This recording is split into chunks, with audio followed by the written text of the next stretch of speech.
Welcome to Brewsers, a podcast about beer, coffee, booze, and bruisers. I'm your host, Roddy John, and today we talk to Michael Hanson. We talk all about his background in sports, getting into being a ring announcer, and so much more. This is such an awesome conversation. I love talking to Michael. He is on his way up when it comes to being a ring announcer, and he's doing amazing things in the boxing world. So definitely check out Michael Hanson whenever you get a chance. Speaking of which, make sure to sign up for our newsletter. It comes out twice a week. You get even more information about our guests. You get fun facts, and you get to find out what's happening with your favorite podcast, all about beer, coffee, booze, and bruisers. So without further ado, here is Michael Hanson.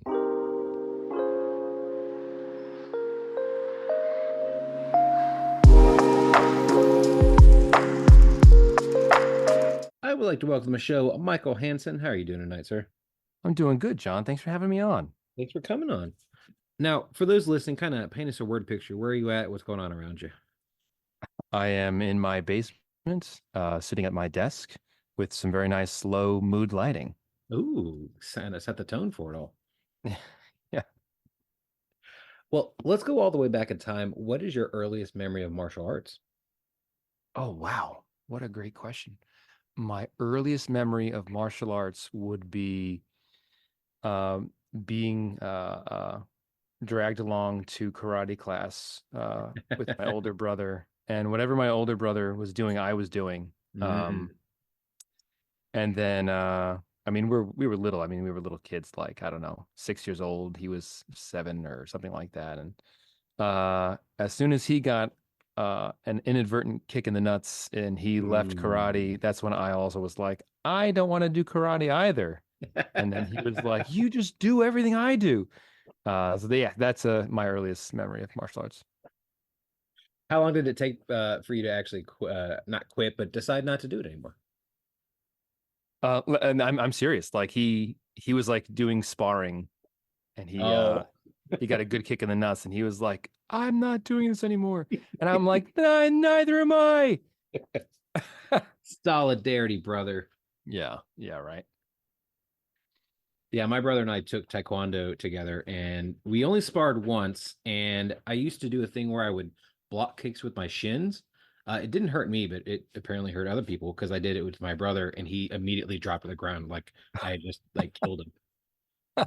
Yeah, my brother did that to me. He drank way more milk than I did when we were kids, and he just had bones that were made of steel. Yeah, and I would like throw a punch at him, and he would just block it with the tip of his elbow. And it would just kill my hand. Oh yeah, those little the bone of the elbow is not pretty. You've seen it. You've seen what it can do in person. Mm-hmm. Yeah. Oh yeah, man. Well, so let's go to the future a little bit. How did you end up becoming a ring announcer? Okay, so let me back up a little bit more. Okay. Got to reach back, right? I was a failed athlete in high school. Which sport? Basketball and football. The spirit was willing, but the joints were weak. And I kept dislocating my shoulder. And I don't want to, let me just, I shouldn't make it seem like I had a great athletic thing going on. I did keep dislocating my shoulder, but I also was like not promising as either. But I was very willing, and I had a lot of desire, especially in basketball. I definitely picked the wrong sport, but I kept getting hurt, and my doctor was like, no more contact sports. So like many outgoing jocks or would-be jocks who also like to be funny, I found theater. Oh. And in high school, I started doing the high school plays, and I got cast in some big roles, and I was like, oh, this is my thing. So it came time to go to college, and I studied acting in college. I went to the University of Connecticut, and I did really well in my undergrad. And then I got out, and I was pursuing professional theater in New York.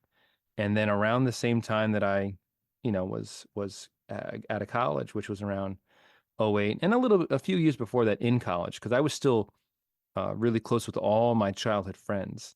That's around the time that MMA and the UFC was really kind of blowing up. Yeah. And we all kind of jumped in together and would go to the bars and watch, the big UFC fights and watch the Brock Lesnar fights and GSP and Chuck Liddell versus Tito Ortiz, and just became a huge diehard MMA fan back then. And as my acting career, first my athletic career didn't go anywhere, and then my acting career wasn't going where I wanted it to be going, and I'm just running out of bullets here. Um, as I'm watching UFC and getting into combat sports, and my dad was also always a big boxing fan, so we would watch old boxing fights when I was a kid. I just saw myself in that role. I would see Bruce Buffer in those early Hmm. in the early aughts, and also obviously his very famous half brother Michael Buffer in not only boxing but also some early '90s WWF. Yeah. Uh, and WCW wrestling. Yeah. that's right, that's right. And I was in the so like me 08, 09, 2010 now. I'm trying to be an actor and I'm a huge UFC fan, and I would just watch UFC and I'd be like, man, I want to do that. I, Mm. I think I think I could do that. And I think I could do that pretty well. And John, year after year would kind of fall off the calendar, and I was still in the same place, kind of felt like I was going on a hamster wheel, and I couldn't get this idea of being a ring announcer out of my stupid head. My survival job for quite a few years was I worked at an Apple store. Oh, a And dude, genius bar. yeah, no, I was not a genius. I was just Okay. on the sales floor. Um, I would drive to work thinking about how can I be a ring announcer? Like I need to do this. And I would feel genuine stress over the idea that I was like, not even on the ground floor of this dream that I was realizing like was a dream job of mine. And I finally was like, I got to just start. Well, let me fast forward. Years and years go by. Um, I'm now, at this point, I was now 30, 31 years old, and I'm engaged and I get married. And around this time, I like still can't get out of my head. I went back to school. I got a master's in speech pathology. Wow. Yeah. And I'm getting out of my master's. A few of my professors got in my ear and they were like, you should keep going and go towards a PhD. I got into a PhD program. And I'm newlywed. I got married in August, and I also was sending out cold emails to boxing and kickboxing and MMA promotions around anywhere in the Northeast, basically, Hmm. and would say, "Hey, I'm Michael. I'm an actor. I'm a professional actor." And I would kind of like, um, not lie, but sort of like bend the truth. I'd be like, "I'm an actor, and I'm also a voice therapist now, and There you go. I'm a professional voice dude." And because I was an actor for many years, I had like a good headshot, and I would just send my headshot in the email, and I would say, I want to be a ring announcer. I'd love a shot. If you ever have an opportunity, um, I'd love to be considered. And it was all radio silence, John. Mm. Radio silence. But at least I was like scratching the itch of just getting, whatever you want to say, like getting the monkey off my back. Right. Like at least I'm putting it out there into the universe. And then one day, I got an email from a woman named Lauren, who and she said, "Hi, I'm the event coordinator for Friday Night Fights Muay Thai. Uh, Send us a demo." And I was like, "Oh my God, Finally. finally! Holy shit!" And then I was like, "Oh, I need to make a demo." So I texted my best friend, who had a really nice camera, and I went. I took the train. I was living in Manhattan.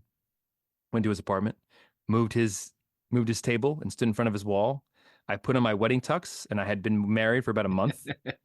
Uh, and I overnighted on Amazon like a $6 microphone, and I just held it in my hand, and I held in a blank index card in my hand, and I did a spiel. I wrote a little fake intro, and I did it, and I did a little editing in iMovie, and I sent it off to her, and then my she emailed me back a few days later and said that the president of Friday Night Fights wants to talk to me. And Wow. I was like, oh my God. And I was like, this is getting real. And it works. it's working. Yeah. And I was like, surely this guy is going to be like, look, kid, I really appreciate your spunk, but you don't have any experience. You don't have any kind of credits on your on a resume. And call me back in 2 years when you've done some lower level stuff. Because Friday Night Fights was on Fight Pass. Right. And so I'm on the phone with this guy, and he's asking me, why do you want to be a ring announcer? And I basically told him a lot of what I've told you here. Mm-hmm. And by the end of the phone call, he said, are you free on December 19th? And I was like, you tell me, big boy. No, I didn't say big boy. I didn't say big boy. And he gave me my first crack. And that was December of 2019, John. And you know what happened? You know what happened 3 months later? Yep, sure do. Just a little global pandemic No that big deal. shut the world down. Yeah. So I did my first 3 events with Friday Night Fights, 3 consecutive months in a row. Right. And I was like, damn, dude. And like people were giving me good feedback. And my first show, oh my God, I was so nervous. Oh yeah, tell me about that first show, because I know my first show working backstage somewhere, and like you're just running back and forth, like what am I doing? I know what I'm supposed to be doing, but I don't really know what I'm supposed to be doing. And but you're in front of everybody there to watch the fights, and you are the main person. Like you're essentially also, for people who don't really know and have thought about it, you're the MC for the entire thing as well. Like Yeah. you are, obviously you're setting the tone for everything, and you, other than like you just said, being an actual actor, you've never done this before. Right. So, like, what's the first show like for you? It had quite a few flubs and gaffes on my Mm-hmm. part. Things that I should not have gotten wrong because I had been such a long time combat sports watcher at that point. Right. But like the very first fight of the evening, uh, I announced the blue corner and then I announced the red corner, and then I stared at the ref and he was like, "Please leave."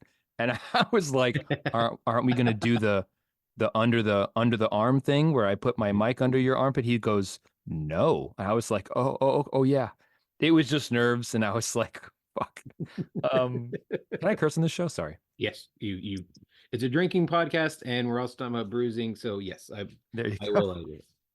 And it had a couple other moments like that where I just looked like an idiot, but I got through it. And about halfway through the night, and this was a big moment for me, and I've never forgot this and never will. A girl who was the national anthem singer, and she was sort of there. And her name was Janae, and she had been Friday Night Fights' anthem singer person for a couple of years because it was like a little family. And Mm-hmm. she was an actor. She'd had a few like little TV credits. She was like an artist, and she also was a singer, and she sang the anthem for them. And she was a very like a spiritually kind of person. She's like, "Oh, I manifested this, you being here," and everything. She was very nice. She was very nice. Um, and then halfway through the night, I clearly was like shaking and nervous, and I had a lot of nerves. And I announced the fight, and I went back to my seat, and she came over to me and she sat down right next to me, and she just showered praise on me. She was like, "You are so good at this." She's like, "This is really your first night." She was like, "You are fucking born to do this." And it was just exactly what I felt like I needed from anybody. Right. And it just put a lot of wind in my sails that I was like, okay, I'm in the right place. I think this is actually gonna happen. That's amazing when the universe kind of just shines that on you. Is like, you're, like you just said, you're nervous. You're probably sweating through your tux, and she sits down next to you. And is like, "How is this your first night? You're doing so, like, that's amazing. That's just a sign from the universe that you obviously need to continue to be doing this." Yeah, I mean, my wife thought that she was just flirting with me, but I was like, babe, even if she was, like, it's just what I needed in that moment. Yeah. She's like, Yeah, "There's about to be another fight." right. Exactly. Round two. Yes.